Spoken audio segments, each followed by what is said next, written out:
காலை வணக்கம் அண்ணா. உங்களுடைய பெயர் மற்றும் உங்களுடைய முகவரி பற்றி கொஞ்சம் சொல்லுங்கண்ணா. திருவண்ணாமலை மாவட்டம் வந்தவாசி வட்டம் ஆவணவாடி கிராமம். என்னுடைய பெயர் எம் சுப்பராயன். நீங்கள் எத்தனை வருடமாக நாடகம் நடிக்கிறீங்கண்ணா? நான் 25 ஆண்டுகளாக நாடகத்துறையில் பணிபுரிந்து வருகின்றேன். நாடகம் வந்ததற்கான ஒரு காரணம்னா, குடும்ப சூழ்நிலை காரணமாக உங்களை சாப்பாடு கூட ரொம்ப கஷ்டப்பட்டேன். அதனால் என்னுடைய குடும்ப சூழ்நிலையால் நான் 15 வயசில் அம்மாவை இருந்தேன். அப்பா திறமை இல்லாத. அதனால் ஒரு அண்ணன், ஒரு தம்பி, தங்கச்சி, இவங்களை நான் தான் கஷ்டப்பட்டு விவசாய கூலி வேலைக்கு போயிட்டு தான் நான் காப்பாற்றேன். அதே சமயத்தில் அந்த கஷ்டத்து நிலைமையில் தான் நான் நாடகம் பண்ணிக்கிறேன். நாடகத்துறையில் நீங்கள் அனுபவித்த கஷ்டம் என்னென்னா? கஷ்டம் என்னென்னா, பஸ்ஸு பிடிச்சி போகணும். ஒரு ஊரில் 3 கிலோமீட்டர் 4 கிலோமீட்டர் நடந்து போகணும். பேக் எடுத்து போகணும். அப்போ சீல் போய் எல்லாத்தையும் நானே எடுத்துன்னு வருவேன். அதுக்கு தனியாக கொஞ்சம் ஒதுக்கி காசு கொடுப்பாங்க. அதெல்லாம் வச்சு தான் கொஞ்சம் நாளைக்கு பண்ணி கொண்டு போவேன்.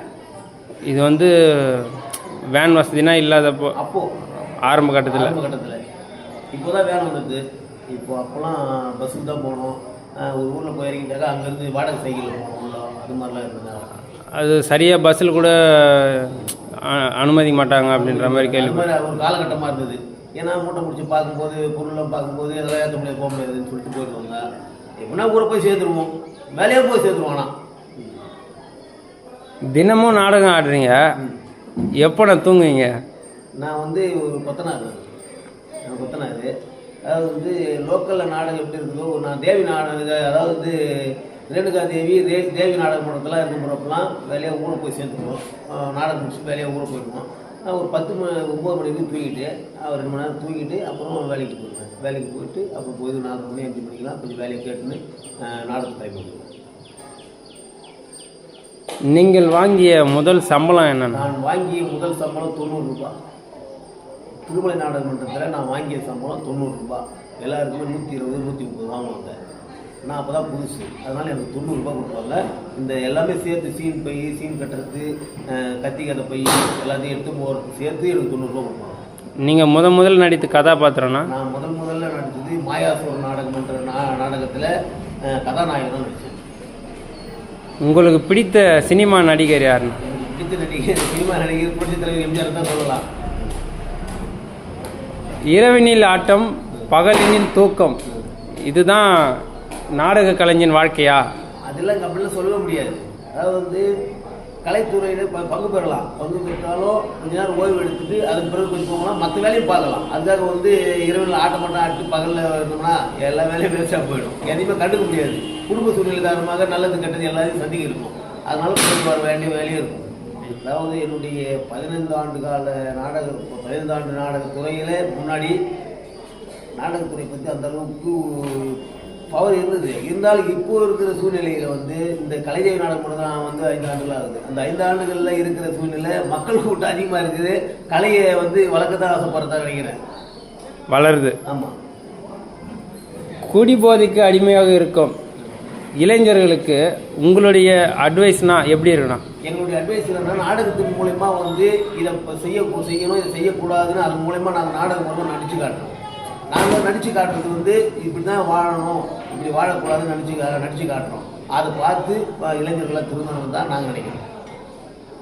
தமிழர் பண்பாட்டை வளர்க்கும் நாடக கலையை அழிந்து கொண்டு இருக்கும் கலையாக இருக்குதுன்னு சொல்கிறாங்களே, அது உண்மையா? காலகட்டங்களில் நாடகத்துறை வளர்ந்து தான் வருது. நிறைய பேர் வராங்க, சினிமா ஃபீல்டு போயிருக்கிறவங்க இருக்காங்க. இப்போ தற்சமயம் நாடகத்துறைக்கு நிறைய பேர் வரன்றாங்க. ஆனால் நாடகத்துறைக்கு வரவங்க அப்பத்தி நடிகர் மாதிரி இப்போ இருக்க மாட்டேங்கிறாங்க. அப்பத்தி நடிகர்னா பஸ்ஸில் பிடிச்சி போய் 4 கிலோமீட்டர் 5 கிலோமீட்டர் இன்றைக்கி இருக்கிற சூழ்நிலைக்கு சீக்கிரத்துக்கு வர மாட்டாங்க. அதே சமயத்தில் நாடகத்தில் பொறுப்பு எந்த ஒரு பொறுப்பையும் சரியான முறையில் பார்த்துக்கிட்டு இல்லை. அவங்க வருஷத்துக்கு போய் இருக்கிறாங்க. அது நம்ம யாரையும் குறை சொல்ல முடியாது. அவங்க இருக்கிற பயன் நம்ம பண்ண முடியாது.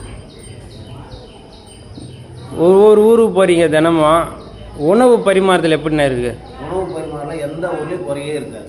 சரியான நம்ம மேலே மரியாதை கொடுத்து வாங்க உட்காருங்க, தண்ணி கொடுப்பாங்க, சாப்பிடுறது எல்லாத்தையும் நமக்கு எல்லாம் அனுமதி கொடுத்து சிறப்பாக உணவு பரிமாற்றம் ஏற்படுத்துவோம். கலைதேவி நாடகத்தினுடைய சிறப்பு அம்சம் அப்படின்னா என்னென்னா? சிறப்பம்சம்னா நான் எவ்வளோ 14 ஆண்டுகளாக இருந்திருக்கேன். நிறைய வந்து ராமாயணம், பாரதம், கந்தபுராணம், சிவபுராணம் இப்படியெல்லாம் கதைலாம் இருந்திருக்கு.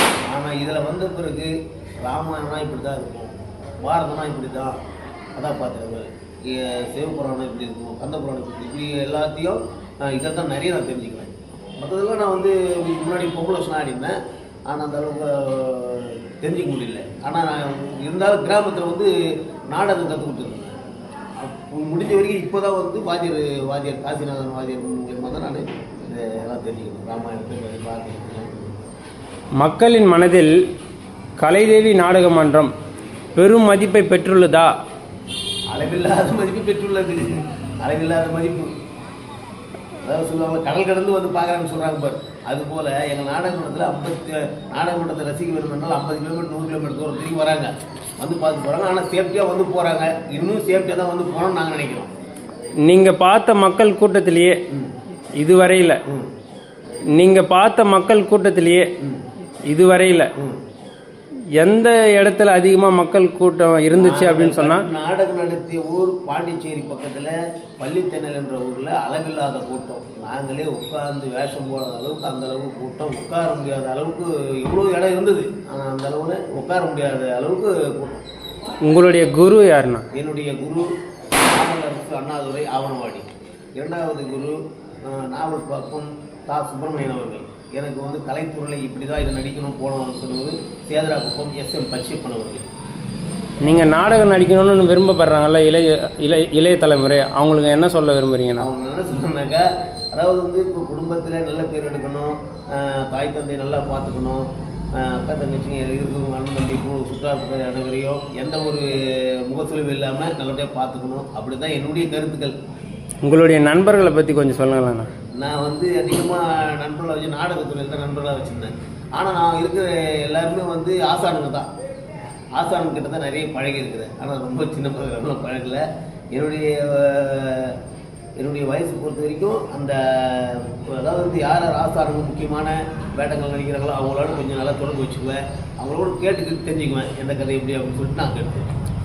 கலைதேவி நாடக மன்றத்துடைய ஆசிரியராக இப்போ இருக்கீங்க, அதில் இருக்கக்கூடிய கஷ்டம் கண்டிப்பாக இருக்கும். கஷ்டம்னாக்கா நடிகர் ஆனால் சொல்லக்கூடிய வேஷங்கள் ஆடக்கூடிய திறமை படித்தவங்க கலைஞர் நாடக மன்றத்தில் ஊருக்காக எந்த கதை கேட்டால் ராமாயணம், பாரதம், கந்தபுராணம், சிவபுராணம், விஷ்ணு புராணம் எதை கேட்டாலும் ஆடக்கூடிய திறமை படித்தவங்க.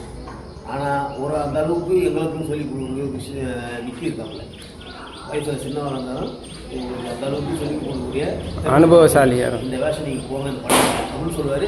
ஆனால் அதுக்கேற்ற மாதிரி நமக்கு தெரிஞ்ச வரைக்கும் அவங்க சொல்லிக் கொடுத்த வரைக்கும் திறமையாக பண்ணிட்டு வந்துடுவோம். குறை சொல்கிறதுக்கு வாய்ப்பு இருக்குது. உங்கள் குடும்பத்தை பற்றி கொஞ்சம் சொல்லுங்களேண்ணா. என்னுடைய குடும்பம் ரொம்ப கஷ்டமான குடும்பம். அழகு கிடையாது. கூலி வேலைக்கு போனால் தான் சாப்பாடு. அப்பா திறமை இல்லாதது. அண்ணன் கொஞ்சம் அண்ணனும் கொஞ்சம் திறமை இல்லாதவர் தான். இருந்தாலும் தம்பி இருந்தான். தம்பி வந்து கலைத்துறையில் இருந்தான். அவன் 7 ஆண்டுக்கு முன்னாடி ஆக்சிடெண்ட்டில் கலைவாணி நாடகம் இருந்தப்போ வாகனத்தில் ஆக்சிடெண்ட் ஆகி போய்